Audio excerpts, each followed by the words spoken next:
Alahady Fjkm Pentekosta 20 amarana ny fiangonan'i Jesosy Kristy to Madagasikara ny fibanjinana ny lohahevitra manao hoe ankatoavy ny fitarian'ny fanemasina. Riavana malala rehetra ao amin'ny tompo, ho aminareo ny fahasoavana sy ny fiadanana avy amin'ilay ankehitriny sy taloha roavy, ary avy amin'ny fanahy fito izay alohan'ny seza fiandrianany. Aoko hitsangana ny fiangonana andeha isika isaotra sy ideran'Andriamanitra. Salamo 8 andininy voalohany ka hatramin'ny 5 no irantsika miredy no fiderana azy, aorian'izay dia nira 200 ao amin'ny firana Fjkm midina tomponay. Rehefa hitantsika ny salamo dia hovakiana amin'ny anaran'i Jesosy izany manao hoe: Andriamanitro, tafatoetra ny foko, ny fanahiko no hira sy ankalaza, ny foaza ary valisy lokanga, ny fomaraina koa aho, hideranao eny amin'ny firenena maro ao Jehovah, ary ankalazanao eny amin'ny jentilisa. Fa lehibe mihoatra lanitra ny famindraponao, ary mipaky eny amin'ny rahona ny fahamarinanao. Misandratany ambony lanitra ianao Andriamanitro, ary oka ty ambonin'ny tany rehetra ny voninahitra ao. Amen.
Ivavaka isika riavana.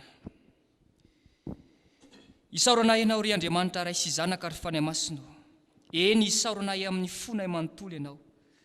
fa ianao no mitahiry anay ka mameanay ny fahavelomana izay entinay miriaria ho nivon'ny zava-boarinao. Mankalaza ny anaranao masina izahay noho ny amin'ny fahatsaranao rehetra izay tsy aro voatoy ny vavanay. Misaotra anao izay noho ny amin'ny fotoana izay ahafahanay miara-manompo anao ankehitriny.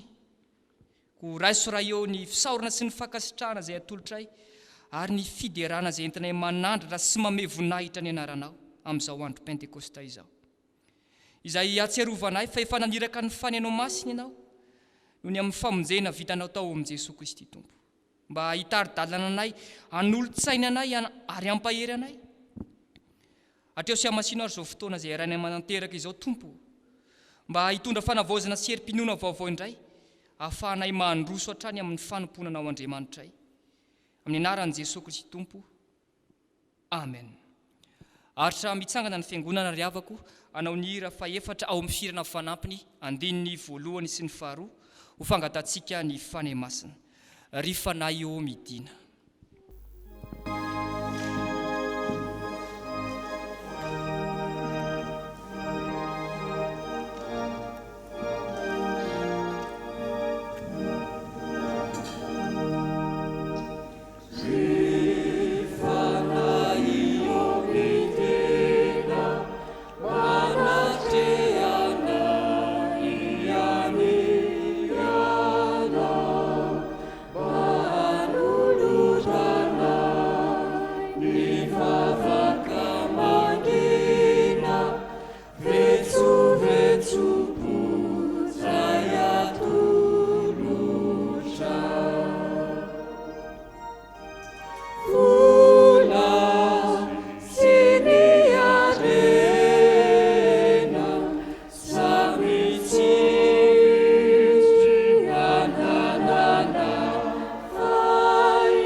Ivavaka isika ry havana.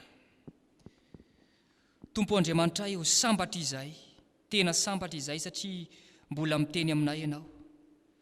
Ny fiasan'ny fanenao masina no angatahanay eo aminay mpanomponao, izay amaky ny teny, hitondra ny hafatra, ary izay rehetra izay andray izany.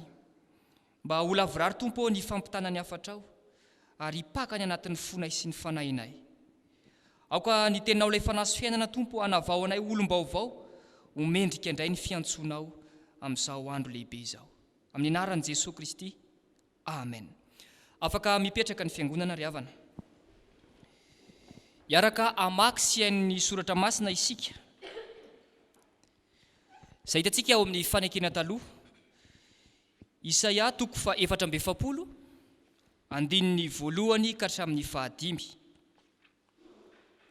Ao amin'ny fanekena vaovao, Jaona 7, andininy voalohany ka hatramin'ny 9. Ary ao amin'ny asan'ny apôstôly 4, andininy 9 ka hatramin'ny 12. Rehefa hita izany dia hovakina misesy amin'ny anaran'i Jesosy. Fa ankehitriny dia miano ary Jakoba mpanompoko sy Israely izay nofidiako. Izao no lazain'i Jehovah izay nahary anao sy namorona anao hatrany am-boka sady mamonjy anao. aza matahotra ry Jakoba mpanompoko, ary ianao ry jesoroana izay nofidiako, fa andatsaka andrano amin'izay mangetaheta aho, ary rika ao amin'izay tany karakaina. Eny andatsaka ny fanahiko amin'ny taranakao aho, ary ny fitahiako amin'ny teraka aho. Dia anireny amin'ny ahitra tahaka ny azo malahelo ny aninan-drano mandeha ireny. Ny anankiray ilaza hoe an Jehova aho, ary ny anankiray koa ankalaza ny anarana hoe Jakoba, ary ny anankiray koa indray anoratra amin'ny tanany hoe an Jehova, ary ny anarana hoe Israely dia hotononina amin'ny mpanajana.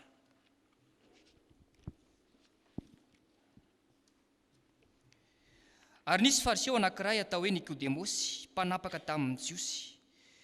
Izy nakao amin'i Jesosy noho ny alina ka nanao taminy hoe: Rabi, fantatray fa mpampianatra avy amin'Andriamanitra ianao, fa tsy misy olona mahay manao izao famantarana ataonao izao raha tsy Andriamanitra no momba azy. Jesosy namaly ka nanao taminy hoe: lazaiko aminao marina dia marina tokoa, raha tsy ateraky indray ny olona dia tsy mahazo mahita ny fanjakan'Andriamanitra. Ary hoy Nikodemosy taminy: ataon'ny olona ahoana no teraka rehefa lehibe? Moa mahazo miditra any an-kibon-dreniny indray va izy ka ateraka? Jesosy namaly hoe: lazaiko aminao marina dia marina tokoa, raha misy olona tsy ateraky ny rano sy ny fanahy dia tsy mahazo miditra amin'ny fanjakan'Andriamanitra izy. Izay ateraky ny nofo dia nofo, ary izay ateraky ny fanahy dia fanahy. Aza gaga no nilazako taminao hoe tsy maintsy ateraky indray ianareo. Ny rivotra mitsoka amin'izay tiany, ary renao ny feo nefa tsy fantatrao izay aviany na izay alehany, dia tahaka an'izany izay rehetra ateraky ny fanahy. Ary Petera, feno ny fanahy masina, dia nanao taminy hoe: ry mpanapaka ny vahoaka sy olona, raha adininy izay anio ny amin'ny asa tsara natao tamin'ny nahasitrana lehilahy malemy, dia aoka ho fantatrareo rehetra sy ny olona Israely rehetra fa ny anaran'i Jesosy Kristy avy any Nazareta, izay nomboanareo tamin'ny hazo fijaliana, fa natsangan'Andriamanitra tamin'ny maty kosa, dia izy no hitsanganan'io lehilahy io finaritra eto masonareo. Ity no vato izay lavin'ny mpanao trano, nefa tonga fehizoro. Ary tsy misy famonjena amin'ny hafa, fa tsy misy anarana hafa ambany lanitra nomenan'ny olona izay ahazoantsika famonjena. Amen. Ray masonao, manamasinanay amin'ny fahamarinana, ny teninao ny fahamarinana. Amen. Iomana amin'ny fandraisana ny afatra tompo izay hoentin'ny mpanompontsika ry havako, hitsangana ny fiangonana anao ny hira 7:70 ny andininy voalohany. Ny fanahy masina efa tonga tokoa.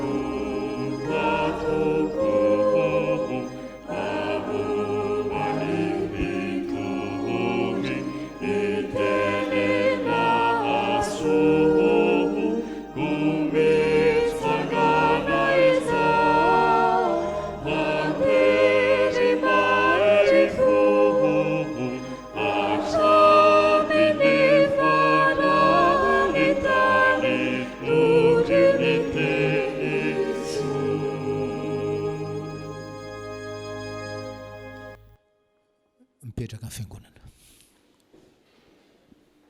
Fahavaka isika ry havana. Tompo ndreto izay fiangonanao, tena faly mideranao mankalazanao Andriamanitra afaka mitoetra ato tranonao, ary afaka mankalaza tokoa araka izany iranay izany ny natongavan'ny fanahy masiny. Koa mankalaza anao zay ray malalo, satria Andriamanitra velona ianao, Andriamanitra mitana ny teninao ianao, ary dia natolotra ao an' Jesosy ny fanahy masina ka nirahany tety aminay araka ny teny fampanantenana. Faly zay fa Andriamanitra mahatoky ny Andriamanitra mbola mankalaza anao koa zay satria tianay ianao, ary fantatrao fa ilainay ny fanahy masina amin'ny fiainana ety an-tany, mandritra ny fiainana ety an-tany ary ampititra anay any an-danitra ihany koa. Mankalaza anao zahay ary taio ny teny mba hatakarany any afatrao. Hitondra fanovana ao amin'ny fiainany tsirairay. Izany no vavaka atao amin'ny anaran'i Jesosy. Amen. Mirahaba anareo amin'izao andro Pentekosta zao ry havana. Manonona ny fahasoavan'ny Tompo aminareo. Ary raha mirahaba antsika fiangonana amin'izao Pentekosta zao, dia tena lasa eritreritra ry havana. Ny amin'ny afatra nomen'ny président Ami filohan'ny Fjkm, ho antsika Fjkm, ho an'ny kristianina rehetra eto Madagasikara sy maneran-tany, dia milaza izy hoe ny amin'ity Pentekosta 2020 dia Pentekosta eo ambany aloky ny fahafatesana. Pentekosta hitafiany izao tontolo izao mihitsy ny lamba fisaonana no ny fandringanana mahatsiravina. Pentekosta ao ambany aloky ny fahafatesana. Zany ty Pentekosta 2020 ry havana. Ary amin'izao Pentekosta ao ambany aloky ny fahafatesana zao, dia mazava ny afatry ny Tompo amintsika fiangonana hoe tsy maintsy hateraka indray ianareo. Tsy maintsy hateraka indray ianareo. Nikodemosy azo lazaina hoe mandeha antsokosoko, mangaladia mba tsy ho fantatry ny namany, manatona an' Jesosy anatin'ny alina izy. Mety ho izany koa ianao ry havanao, anatin'ny alina ianao, anatin'ny alina baraingo isan-karazany ianao amin'ny fiainanao, anatin'ny alina fizahan-toetra isan-karazany ianao, manontany teny ianao, makaiza sy makaiza moa ty fiainanao ty. Ny afatry ny Tompo anatin'izany alina baraingo izany. Ny afatry ny Tompo amin'izao Pentekosta ao ambany aloky ny fahafatesana zao, dia hoe tsy maintsy hateraka indray ianareo. Tsy maintsy hateraka indray ianareo. Ianao izay miteny indrindra io hoe sandray ry pastera tsy teriterena amin'ny resaka finoana. Tsy maintsy hateraka indray ianareo. Izay ny fahamarinana voalohany ry havana. Tsy maintsy hateraka indray ianareo. Mahafinaritra amin'ny Tompo ry havana rehefa hanazava fahamarinana fototra izy, hanazava fahamarinana maharitra mandrakizay izy, dia maka ohatra tsotra, ohatra fantatry ny be sy ny maro avy amin'ny fiainantsika olombelona. Eto ny ohatra alaina dia ny ohatra ny fahaterahana. Tsy maintsy hateraka indray ianareo. Firariana ho antsika ry havana dia izao: misaoran'Andriamanitra ianao raha efa manana antoka hoe zandray Tompo saotranao fefa nateraka indray.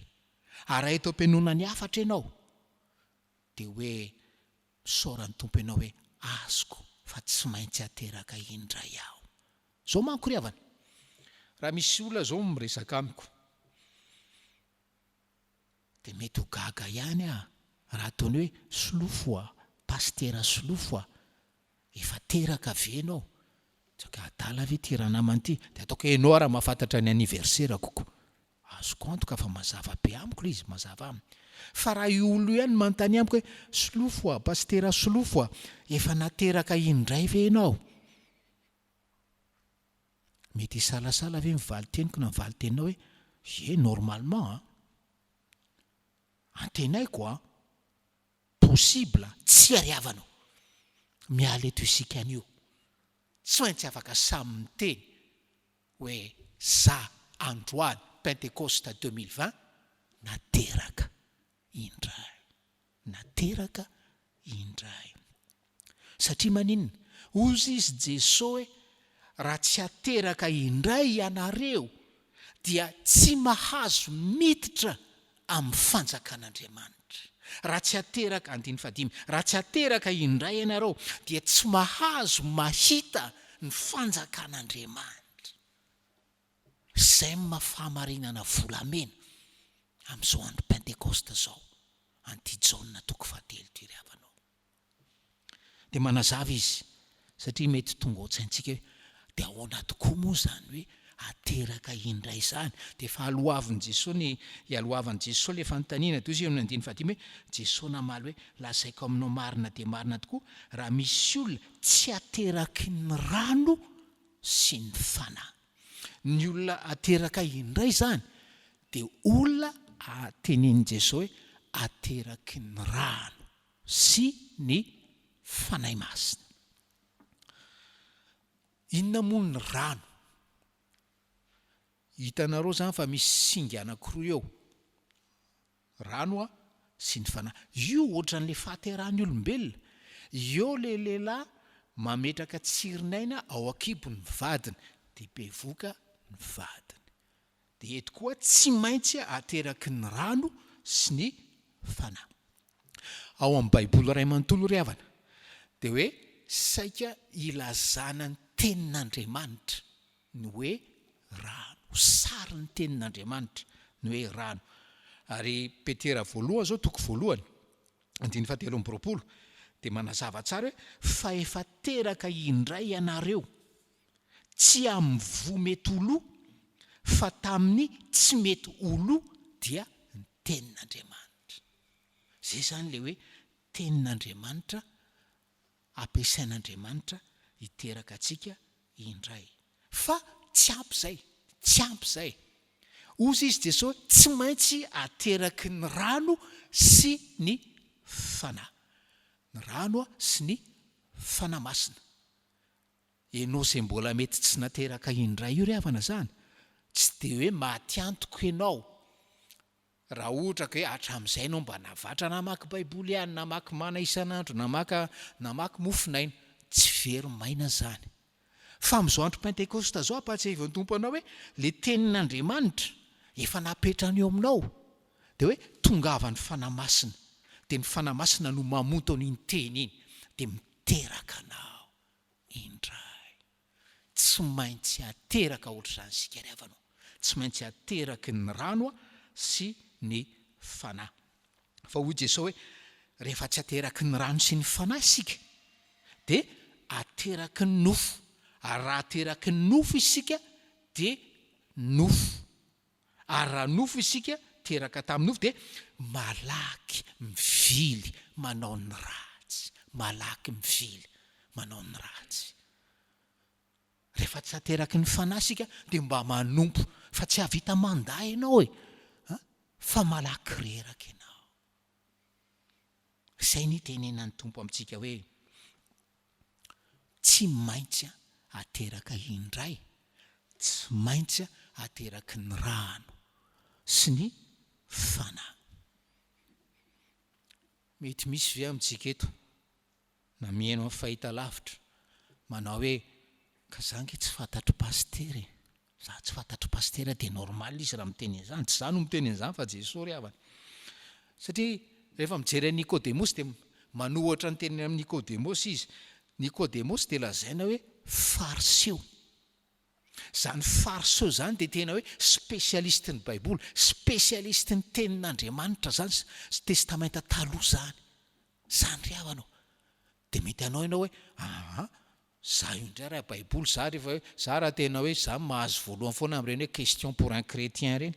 Zay le izy. Tsy ampy zany ry havanao, tsy ampy zany. Tsy maintsy ateraka indray ianao. Nikôdemosy Synedriona, zany hoe sady mpanapaka fiangonana, mpanapaka firenena. Mety hitenenao hoe za mpiandraikitra foibe, za bro foibe, za ny misampana foibe, moy eo amin'ny fitondram-panjakana, za ministra, za PM, za président sy ny karazany.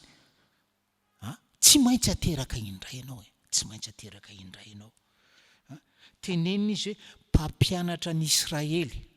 Tsy mivoaka tsara mola izy amin'ny teny malagasy fa hoe le mpampianatra Israely hoe l'enseignant d'Israël, fa tsy hoe un enseignant parmi d'autres en Israël, l'enseignant d'Israël. Ozy izy hoe tsy maintsy ateraka indray ianao. Milazanao mpampianatra ianao efa tsy fantatrao ny lalam-pamonjena, ka inona no ampianarinao? Milazanao mpampianatra ny Israely ianao, tsy fantatrao ny lalana azahoan'ny olona ny lanitra, fa inona ihany no ampianarinao eo Tsy maintsy ateraka indray ianao. Tsy maintsy ateraka indray ianao. Ny teny mazava ny Tompo ary fitiavana itsika ry havanao hoe raha ohatra angenareo ka tsy ateraka indray dia tsy mahazo miditra ny fanjakan'Andriamanitra, tsy mahazo miditra ny fanjakan'Andriamanitra. Ary efa tsy tafiditra ny fanjakan'Andriamanitra ianao ry havana, malahelo aho miteny aminao fa ny mihelo no hidiranao.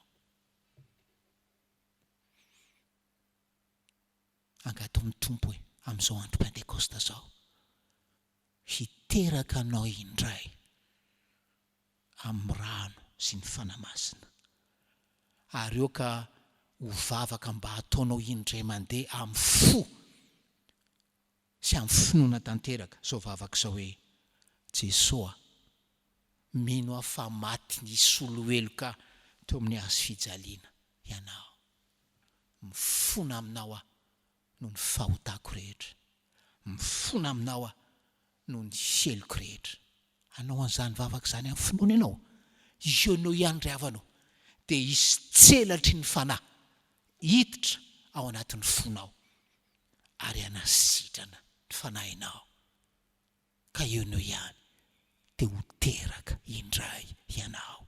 Tsy maintsy ateraka indray isika ry havanao. Izay ny fahamarinana voalohany. Fahamarinana faharoa dia izao: ianao izay nateraky ny rano sy ny fanahy io, fahamarinana faharoa, tsy hovanona ara-panahy ianao raha tsy feno mandrakariva ny fanahy masina. Tsy hovanona ara-panahy ianao raha tsy feno mandrakariva ny fanahy masina. Hoy ny Asan'ny Apôstôly 4:4-5. Ary Petera feno ny fanahy masina dia nanao taminy hoe ry mpanapaka ny vahoaka sy olona, raha adininy izahay amin'ny asa tsara natao tamin'ny nahasitranana ilay lehilahy malemy, dia aoka ho fantatrareo rehetra sy ny olona Israely rehetra fa ny anaran'i Jesosy Kristy avy any Nazareta izay nomboanareo tamin'ny hazo fijaliana, fa natsangan'Andriamanitra tamin'ny maty kosa, dia izy no hitsanganan'io lehilahy io finaritra eto imasinareo. Petera feno ny fanahy masina no miteny an'izany, anaovana demande d'explication izy ry havanao ny amin'ny asa tsara nataony raha nanasitrana an'ilay lehilahy nalemy hatrany ekipondrenina izy. Asa tsara anaovana convoqué izy teo amin'ny sinetriona. Ozy tsika mpanapaka ireo, mivavaka tsika mba tsy hanana mpanapaka tsika eto amin'ny firenena hanapatra fahefana tahaka izany. Olona manao ny tsara ve dia gadraina dia convoquena. Fa Petera convoquena izy sy ny namany dia miteny hoe ny anaran'i Jesosy Kristy avy any Nazareta izay nomboanareo tamin'ny hazo fijaliana, fa natsangan'Andriamanitra tamin'ny maty kosa, dia izy no hitsanganan'io lehilahy io finaritra eto masonareo. Fasahiana ange izany ry havana, fasahiana. Ary izay ilay fasahiana omen'ny fanahy masina, omen'ny olona feno ny fanahy masina. Raha tsaroantsika tsara ny tantara, tsy amporovolana akory ange izay, raha ty perikopy ty nijerena, tsy amporovolana akory ange izay teo amin'ny toeran'io no nandava ny Petera an' Jesosy intelo. tambola tsy nanana fanamasina izy tamin'izany. Ary tsaroantsika ry havana, tsaroantsika fa tamin'le andro voalohany nitsanganan' Jesosy tamin'ny maty, Petera sy ny namany tena azy razany hoe natahotra fatratra, nidy amatrano, se barricade tao an-trano no izany tahotra izany. Tsy mbola nanana fanamasina izy. Ary marina tamin'ny Petera ry havana, tamin'ny fotoana iny hoe le tenin' Jesosy manao hoe ry Simona, indro Satana, efa nilofo nitady anareo ho kororoheny toy ny vary.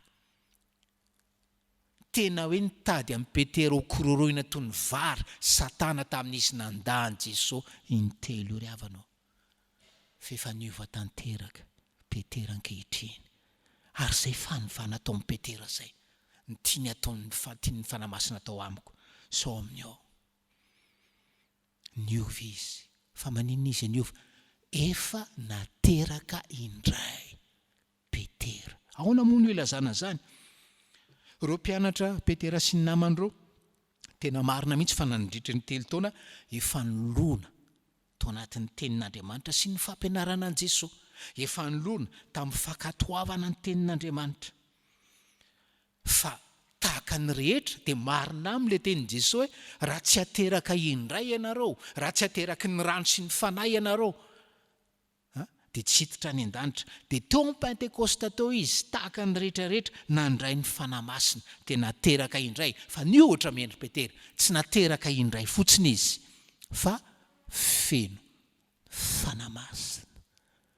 Sambatra ianao ry havana raha miteny hoe saotra tompony amin'ny fampaherezana, fa zay nateraka indray voalohany ary mandeha mandrakarivo amin'ny fahafenon'ny fanamasina.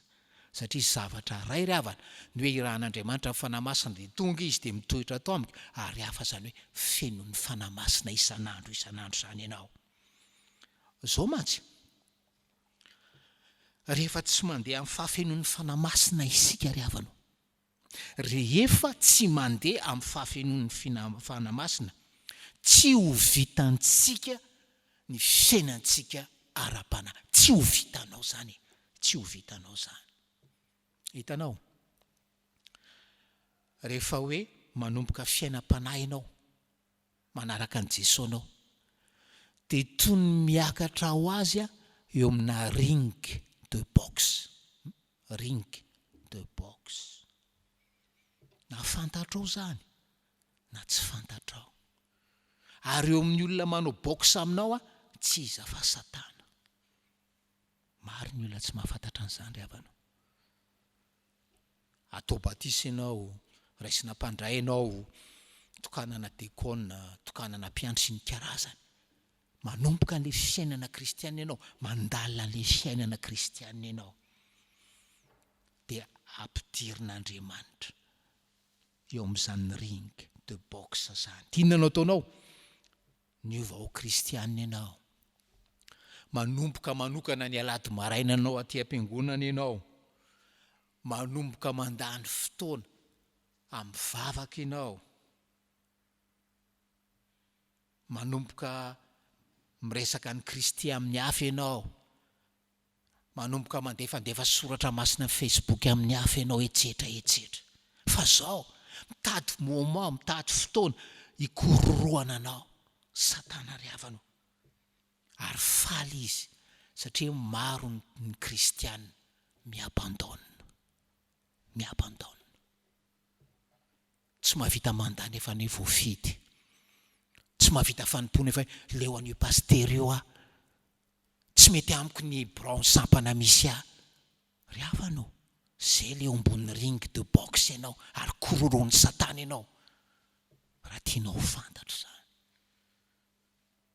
Miabandona ianao, ndikany hoe miabandona, lavinao araka ny tenin'ny Petera, lavinao le vato fehizoro.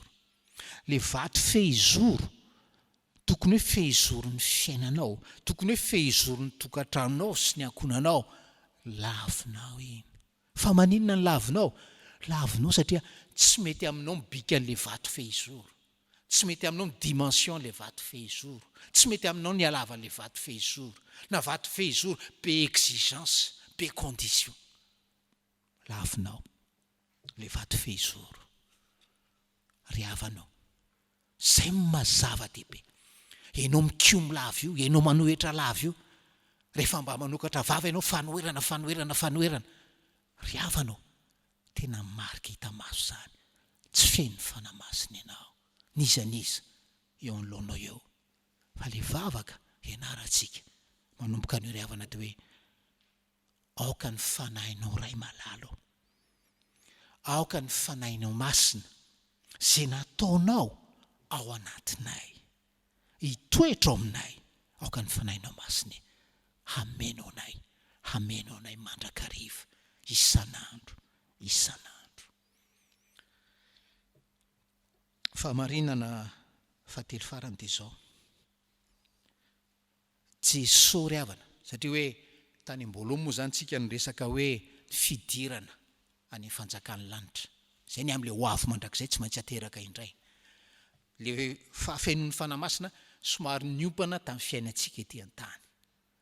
Le fahamarinana fahatelo indray dia hoe Jesosy ry havanao, Jesosy io irery no mot de passe hidirana any an-danitra. Jesosy no mot de passe hidirana any an-danitra. Hoy ny Asa 4:12, hoy Petera, ary tsy misy famonjena amin'ny hafa, fa tsy misy anarana hafa ambany lanitra nomenan'ny olona zay azahoantsika famonjena. Andiny soratra masina volamena ho an'izay mino azy, andiny soratra masina faran'izay manafitohana ireo zay tsy mino na marivo salosana. Fa inona moa ny problema amin'io andiny soratra masina io ry havana? Ozy izy Petera, ary tsy misy famonjena amin'ny hafa, zany hoe ho an'ny sasany aloha. Aoko ho fatatsika ry havana fa tsy évident aminy hoe mila famonjena zany izy, na mila famonjena zany ny olombelona. Ary ny olona hoe tsy mahatsiaro ny filana zany famonjena zany, dia tena hoe marina arabaky teny aminy le tenin'ny apôstôly Paoly amin'ny Korintiana 2:4 hoe no atsambainy ny Andriamanitra zao tontolo zao. Ny sainy tsy mino, ny sainy no atsambainy ny Andriamanitra zao tontolo zao. Dia ahoana ny fomba anatsamban'ilay Andriamanitra zao tontolo zao ny sain'ireo tsy mino ireo? Napetreritra torotenina pastera Amerikanina zay ry havana. Dia mitoroteny izy hoe isika kristianina Amerikanina ozy izy, maro amintsika no hoe atsambain'ny Andriamanitra zao tontolo zao ny saintsika. Ahoana? Satria hoe asainy mitoky isika amin'ny volantsika, amin'ny harentsika, amin'ny fahaizantsika sy ny herin'ny sandritsika. Zay ozy izy. Ary fantatry ny maro le hoe le fitenin'ny zareo Amerikanina tena hoe filamatra ho an'ny Amerikanina, zany hoe self made man, zany hoe ianao ny tenanao ny herin'ny sandronao natafitanao. Fa sika malagasy tsy Amerikanina, fa sika koa ry havana, na dia tsy manana dolara aza, io vola kelitsika io, vola betsika io, arena kelitsika io, arena betsika io, io koa no hitokintsika. Ary ny herin'ny sandritsika no hitokintsika ry havanao. Dia jamba ny saintsika ry havanao, na jambain'ilay Andriamanitra zao tontolo zao. Jamba amin'izay vrai problème, jamba amin'izay problème numéro 1 ny olombelona, dia tsy n'izany fahotana. Ary io fahotana io, raha tsy nisy fahotana, tsy nila nidina avy any an-danitra Jesosy ry havana. Fa io fahotako sy fahotanao io no dia nidinan' Jesosy avy any an-danitra. Azo lazaina fa misy karazany roa le fahotana ry havana. Fahotana voalohany dia le hotanao manokana, le hoe péché personnel. Famaritana moa ny hota mazatra dia hoe ny hota dia hoe tsy mahatratra n'le cible na le tanjona napetraka tao amin'ny fiainana. Mametraka tanjona any ianao.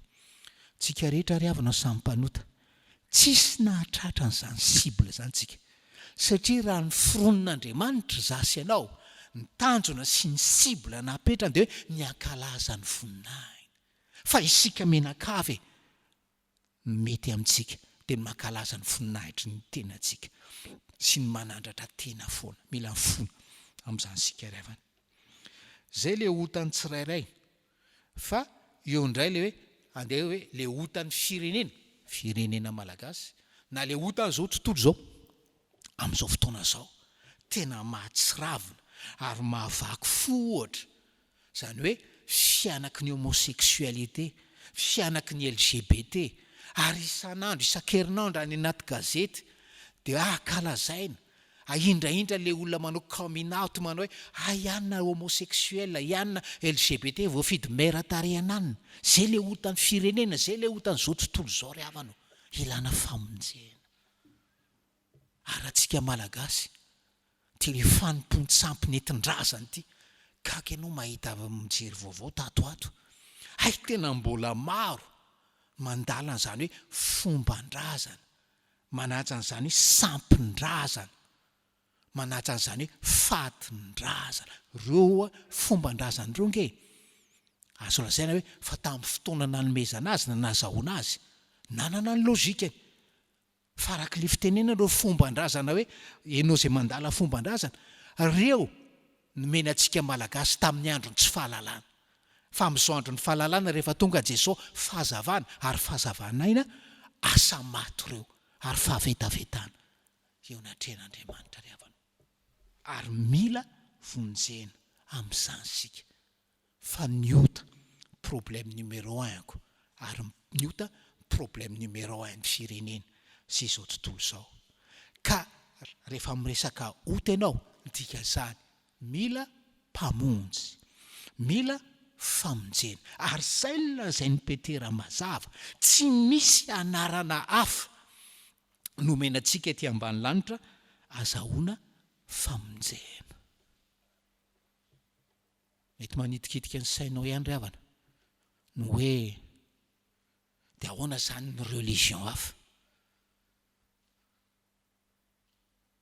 ahoana zany ny silamo ahoana zany ny boudisme ahoana ny religion sy ny filosofia hafa ry havana zavatra misy rehefa mandinika ny religion anao na filosofia tena misy sombona fahamarinana fa fahamarinana sombotsombony anina religion anankiray misy fahendrena sombotsombona anina filosofia anankiray fa Jesosy ndray miteny zany fahamarinana je suis la vérité tsy miteny izy hoe sombony fahamarinana na hoe ampahany amin'ny fahamarinana zany fahamarinana ary ny tena zava-doza ny amin'le hoe religion sy le hoe fahendrena manana sombona fahamarinana le sombona fahamarinana hitan'le mpandalany religion io le sombona fahamarinana kely iny ohatrany hoe mivaksine azy amin'le tena fahamarinana ry havana fa Jesosy lalana sy fahamarinana amin'ny fiainany ary soniaviny tamin'ny rany to amin'ny azo fijaliana izany ary nasiany tompo-kase tamin'ny tsanganany tamin'ny maty azo antoka tanteraka izany faranana zao teny zao tenysika teo hoe miavaka ty Pentekosta ty satria Pentekosta eo ambany aloky ny fahafatesana Pentekosta eo ambany aloky ny fahafatesana tena hita moa zany de hoe ny corona asa monareo fa hoe officiellement enina ny maty hatreto asinareo ry havana fa za te mbola milaza fa hitombo io isan'ny maty io e maninona miteny zany za tsy mpaminany fa mijery ny any firenen-kafa zay niaran'io tsy maintsy hitombo io ry havana ary tsy maintsy hitombo io noho ny antony vitsivitsy maromaro raha tsy teny afatsiny hoe faiblesse ny moyen fantrany moyen ananantsika malagasy hiatrehanan'io ary mahavaky fo ry havana rehefa mba mahita olona etsero mitaraina. Zay ozy izy zay ngamba tsy ny korona zany no afatenay, fa ho fatin'ny fahantrana sy ny fanohanana zahay. Tsisy politika am'zany, réalité zany. Fa ao anatin'izao Pentekosta, ao ambany aloko ny fahafatesana zao. De teneniny ianao hoe, ianao io ve androany Pentekosta 2020 malala le mot de passe hidirana any an-danitra, na ho fatin'ny corona ianao na tsy zany ny problème. Fantatrao ve io mot de passe hidirana any an-danitra io ry havanao? Ary rehefa hoe maty ianao, fa maty ny fahafatesana ianao, andalo fitsarana ianao ry havanao, andalo fitsarana ianao. Inona ny toerana nomenao an'io Jesosy io nandritra ny fahavelonao? Sanatry iny zany sao de fantatrao mot de passe io, nefa tsy ratsirainao amin'ny teninao, tsy ratsirainao amin'ny fomba fanaonao, amin'ny fomba fanomponao. Samy iseho anatrehan'Andriamanitra isika ry havanao amin'ny minitra ialantsika eto amin'ity tany ity. Ary sahanao ve ny teny amin'izay fotoana izay rehefa natrika ny rainao ianao hoe tia aho ray malala, fa ny anaran'i Jesosy no entiko manantona anao, satria izy maty ny solo eloka teo amin'ny hazo fijaliana. Izy nanolotra ny ainy hamonjy aho, ka amin'ny anarany no asaiko manantona anao amin'izao fotoana zao. De hiteny aminao rainao izay any an-danitra hoe mandrosoanaka, mandovany fanjakana zay efa voavoatra ho anao hatrizay nanorenana izao tontolo izao. Ho aminao fahasoavan'ny Tompo, ho an'Andriamanitra hirerany ny voninahitra. Amen.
Hivavaka isika ry havana.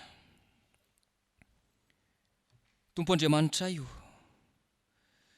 misaotra sy mankasitraka anao zay noho ny amin'ny teny izay nampitondrainao ny mpanomponao, izay mampandin-tena sy mampisaintsaina anay indray, ary mampanontany tena anay hoe efa nateraka indray ve izahay. Misalasala izahay raha io, tsy manana fahatokisana izahay, kanefa izany indrindra no anatonanay ianao, anondreanay ny lohanay eo anatrehanao, fa Andriamanitra lehibe ianao, mifona aminao zay, noho ny amin'izay mety ho fisalasalana ao anatinay, fa fantatray fa Andriamanitra manomana ny tsara ho anay ianao. Nambarany teninao satria milaza ianao fa tsy maintsy ateraka indray izahay, tsy maintsy ateraka indray izahay mba hahita hiditra amin'ny fanjakanao Andriamanitra. Tompo Andriamanitra io, rehefa nandre ny teninao izahay, ny teninao izay mamaka ao anatin'ny fonay, de resy lahatra izahay, fa tsy tanteraka eo anatrehanao. Mino izay fa maty ho anay Jesosy Kristy Tompo, koa mifona aminao izahay, ny amin'izay mety ho tsy fahantanterahanay rehetra Tompo, nataonay teo anatrehanao. Fa ny teninao izay mahatonga anay ho teraka indray, satria ny volon'ny teninao izay mitoetra ao anatinay no ahafahanay mifikitra Tompo, ny amin'ny famonjena izay vitan'i Jesosy Tompo. Dia mifony izay mangata-pamelana aminao. Manoloana ny tenao ihany koa Tompo, dia indreto izay, ianao dia miteny aminay fa tsy maintsy fenona ny fanahy masina izay mba hovanona ny fiainana ara-pananay. Indreto izay dia feno fahatahorana, feno tebotebo sy fanahinany amin'ny fiatrehana ny fiainana. Koa mangataka indrindra izay, avelao ny fahotainay Tompo. Aoka ny fanianao masina, amenao anay indray, amenay ilay fahasahiana, hijoronay ho vavolombelonao, ho mpitory ny filazantsara. Arak'izay efa nataonao tamin'ny Petera, fa na dia nandahanao intelo ary izy, rehefa feno ny fanahy masina, dia nanana fahasahiana ka nahasany hijoro teo anatrehany be somaro, fa velona ny mpamonjy anay. Jesosy Tompo, esory aminay izay mety ho tahotra sy fanahiana rehetra, ary mifona aminao izay ny amin'ny lasa ratsinay rehetra, ka nanarahanay ny fisainana, ny fomba fanaon'ny Satana. Ka tsy ho fatra-pandahanao Jesosy izay, fa mba anaraka anao amin'ny fiainana ho avy rehetra. Tompo Andriamanitra io, fantatray tokoa fa ny anaran'i Jesosy irery ihany no ahafahanay miditra amin'ny fanjakanao. Ary izy irery ihany no fanalahidy, izy no varavarana. Mifona aminao anefa izay fa mbola nitady famonjena tany ankafa izay. Niseho azo natoky tena izay, niseho azo natoky ny vola mankarena izay, niseho azo natoky ny fomban-drazana sy ny fanaony teo aloha izay, ny filozofia sy ireo fivavahana maro samihafa. Eto izay dia miondrika Tompo, mifona aminao izay, ny amin'izay mety ho fanjenjehanana nandeha tany amin'ny tsy izy, ka nahatonga anay Tompo, tsy nanao anao Jesosy Kristy Tompo ilay any fahamarinana, azahoana ny famonjena. Fantatray fa Andriamanitra mamindra fo sy miantra ianao, ho an'izay rehetra manandravavaka amin'ny fotorotoro. Koa matoky izay Tompo fa mamindra fo aminay ianao, araisinay amin'ny finoana sy ny fanantenana tanteraka izany, mba hahafahanay miriary sy mifaly eo anatrehanao. Ianao irery ihany no memboninaitra mandrakizay. Ary satria izahay matsiaro vita fihavanana aminao, mivavaka aminao izay riraha io. Jerevo ny fiainany tsirairay avy. Aoka izay mba ho feno ny fanahy masina mandrakariva, hanao ny sitraponao, atazo ny famonjena, noho ny amin'ny fitarian'ny fanahy masina. Mivavaka izay ho an'ny fiainam-panahinay, mba ho fiainam-panahavanana mendrika alaitahaka, eo anivon'ny fiarahamonina, eo anivon'ny ankonana sy ny fianakaviana izay hijoronay ho vavolombelona. Mivavaka aminao izay ho an'ny ankonana tsirairay avy Tompo. Ianao ilay Andriamanitra be fitiavana no irinay androtsaka ny fitahinao manana ambiampy, ahafahanay miatrika izao fiainana sarotra sy mafy izao. Fa manavaka izay mpanomponao tokoa ianao. Mangataka aminao izay ao amin'ny ankonana tsirairay avy ao, mba samy olona nateraka indray, ary mangataka aminao izay mba tsy tsinjovy Tompo ny asa fivelomana. Misy aminay ny very asa, misy aminay ny very hevitra Tompo amin'izao krizy mandalo eto amin'ny firenena misy anay izao. Kanefa matoky anao Andriamanitra izay. Fa Andriamanitra amin'ny tany Andriamanitray, Andriamanitra manavaka anay izay mpanomponao ianao. Mivavaka izay ho an'ny firenena malagasy, izay ao anatin'ny ady sarotra, ao anatin'ny aloko ny fahafatesana. Mila anao izay fanahy masina, mila ny herinao izay, mila ny fampandresenao izay. Etinay mbavaka aminao ny androm-panjakana sy ireo rafitra rehetra eto Madagasikara Tompo, mba ny fahafenonofana masina no ahafahana manapa-kevitra amin'izay tokony atao sy ny tsy tokony atao. Ianao no ampitsahatra izay mety ho fisavorovoroana, izay mety ho tsy fandriam-pahalemana mahazo anay, ary ianao no angatahanay hibitsika mangina amin'ireo mpitondra hitsatsonkajiny, ahatanteraka ny sitraponao eto Madagasikara. Etinay ambavaka aminao ireo izay nidonam-pahoriana Tompo, azony aretina ka nindao sy ny fahafatesana. Andriamanitra mameno ny bangy ianao, mampahery ianao, fa Andriamanitra mampitodika aminao ihany koa amin'ny zavatsarotra rehetra izay lalovanay. dia matoky izay fa ianao ihany koa no amatsy amin'ny fitsaboana ampaherin'ny mpitsabo, anohanareo izay ao anatin'ny aretina mba hasa hijoro fampanomponao. Ary misaotranao zay nohony amin'ireo izay fa nahazo ny fahasitranana Tompo, fa fantatray fa Andriamanitra mpanasitrana ianao. Mitondram-bavaka ihany koa izay ho an'ny fiangonanao Tompo, ianao izay efa niantso anay ho vavolombelonao ho fahazavan'izao tontolo izao. Ankinina aminao ny fiangonanao dia ny fiangonanao Jesosy Kristy to Madagasikara izany. Ankinina aminao ny asa sy ny adidy sy ny andraikitra ny amin'ny famparitahana ny fitoriana ny filazantsara. Tononona manokana ny mpitandrina rehetra isam-pitandremana mba homenao ny hery sy ny fahazavany-saina. Ahafahana Tompo mandresy ny ady izay tsy maintsy hatrehanay fa mpanomponao mpanaradianao Jesosy Kristy izay. Maro ny zavatra tiana ingatahana kanefa mahalala izay mahasoa anay mihoatra izay heverinay ianao. Ny ao anatin'ny fonay tsiraray avy Tompo mba valiora sitrakao araka ny lehibe indrindra fonao. Izany vavaka izany dia ampiombonay amin'ny vavaka nampianarin'i Jesosy manao hoe rainay izay ny an-danitra. Mamasina ny anaranao, ho tonga ny fanjakanao, atao any sitraponao, ety an-tany tahaka ny an-danitra. Meonay anisy anasaza ao anay, ary mamela ny elokay, tahaka ny mamelanay izay meloka taminay. Ary aza mitondra anay amin'ny fakapana, fa manafahanay amin'ny ratsy, fa anao fanjakana sy ny hery, ary ny voninahitra mandrakizay. Amen. Andehantsika ry havako hijoro vavolombelona ka hanambarany finoantsika eo anatrehan'izao tontolo izao. Hitsangana ny fiangonana anao ny fanekam-pinoana apôstôlika.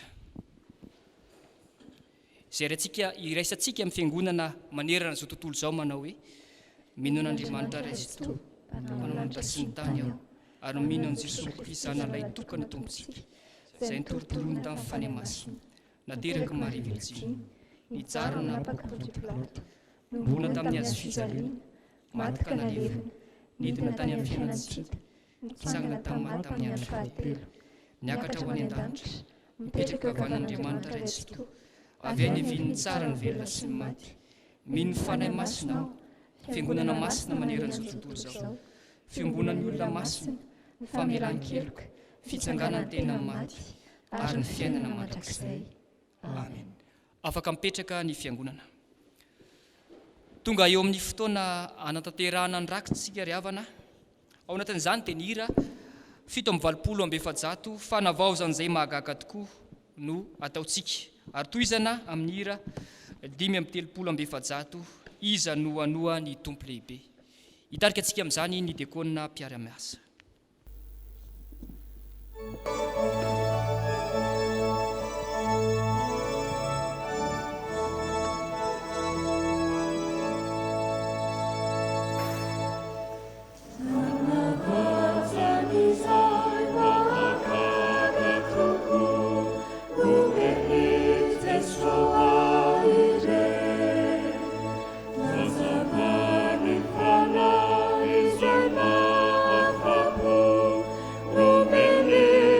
So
Kisiatrai ny tomposo reto Jesosy tompo iza avy manompo avy hoanao tsy anterireno ilatsana toy ny mandroso nareo mbola tsy nananina tsina nandevozina tahanompo tsara iza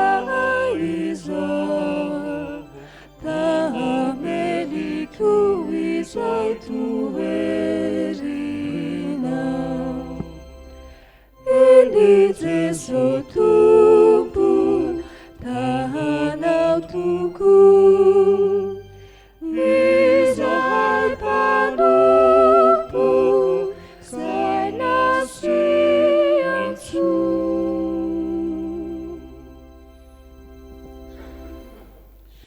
Hitsangany sikariavana anolotra zao rakitra zao. Faly zay fiangonanao tompo joro eto anatrehanao amin'izao fotoana zao.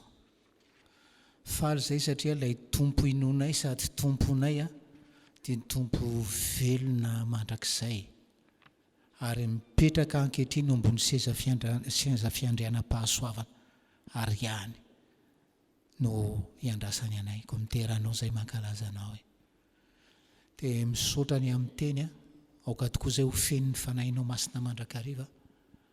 Misaotra tompo ny amin'ny vola zay azony anakana na dia ao anatin'ny krizy tahaka izao ary ny fanahinao tompo fanahinao sy fanataonao ao anatinay no mbola hikasika ny fonay ny amin'ny fahafozina ho anao. Fanahinao masina no hikasika ny poketranay mba hatserovanay sy hanefanay ny adidinay arabola rehetra aminao sy ny fiangonanao. Izany no vavaka ataonay amin'ny anaran'i Jesosy. Amen. Saotra an'Andriamanitra isika afaka mamarana zao Fanompoam-Pivavahana zao ny hira fa 2:181 ny andeny voalohany sy faharoa fanahy-panazava ny foko hazavao alohan'ny tsodrano ny 4:776 ny andiny fahaefatra reseho ny fahavalonay aorin'ny tsodrano.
efa nlazaina ombienombeny teo ry havana fa Pentekosta ambany aloky ny fahafatesana ty Pentekosta 2020 ary ao anatin'izany Pentekosta aloky ny fahafatesana zany ambany aloky ny fahafatesana zany falitsika afaka mifampatsiahy fa le tompo iniotsika dia nitsangana tamin'ny maty ary velona mandrakizay ary zany ange no asan'ny fanamasiny anisan'ny asan'ny fanamasiny hitahiry velona tompontsika sy atontsaintsika hoe jesonge ka velona mandrakizay ary maro amintsika no mahafantatra fa ny antony iangonantsika ny Alahady ny iangonan'ny fiangonana kristiana ny Alahady dia antony tsotra ary ny voalohany indrindra satria ny Alahady no nitsanganan'ny tompo tamin'ny maty. Ka ty ry havana mba misy hafatra ho antsika ao anatin'izao Pentekosta ao ambany aloky ny fahafatesana zao. Andaotsika ataotsika vaindondra rano fampatsiaro fa velona ny tompo. Dia misy fifampiarabana tia napetraka manomboka amin'izao Pentekosta 2020 zao eto amintsika Isotry Fitiavana. Azo atao manao hoe fahasoavan'ny tompo, azo atao manao hoe finaritra sy ny karazana. Fa misy fifampiarabana nitakarina avy amin'ny fifampiaraban'ny avantsika orthodoxe rehefa amin'ny Alahady maraina amin'ny Pasika. Misy anankiray miaraba le mpiara-mivavaka aminy ohatra dia manao hoe tsangana tamin'ny maty Kristy. Dia miteny izy tsangana tamin'ny maty Kristy. Dia mamaly le anankiray hoe eny nitsangana tokoa izy, mamaly. Zay le fifampiarabana. Ndao andramantsika izay hoe apetratsika moramora ty Isotry Fitiavana zavatra volameny zany. Ndao raha misy anankiray mitotika eo amin'ileo akaikiny, dia miteny hoe efa nitsangana Kristy, anankiray miteny dia ny anankiray mihaino. Ndao hoe efa nitsangana Kristy, efa nitsangana tamin'ny maty Kristy. Ataovy tsara moa hoe efa nitsangana tamin'ny maty Kristy. Ao fa mbola misalasala zany efa nitsangana tamin'ny maty Kristy. Dia le nitenenana indray mamaly hoe eny nitsangana tokoa izy. Avaloy tsara moa hoe eny nitsangana tokoa izy. Manomboka izao tsika aty Isotry rehefa lahady mifampiaraba dia hoe efa nitsangana tamin'ny maty Kristy. Dia mamaly ampitsikitsikinena anankiray hoe eny nitsangana tokoa izy. Ho tanteraka aminareo any nitsotra antononina amin'ny anaran'ny tompontsika. Mitay anao ny tompo ka miaro anao. Mampamirapiratra ny tavany aminao ny tompo ka mamindra fo aminao. Manandratra ny tavany aminao ny tompo ka manome anao fiadanana. Amen.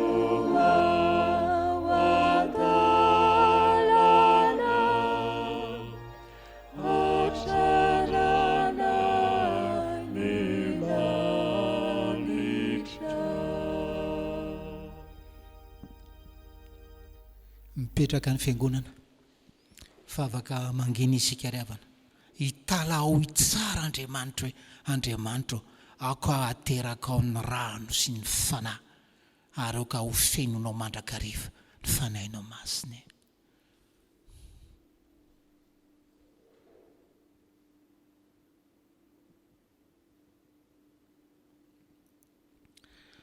Ho an'Andriamanitra velona irery ny voninahitra amin'ny anaran'ny Ray sy ny Zanaka ary ny fanahy masina. Amen.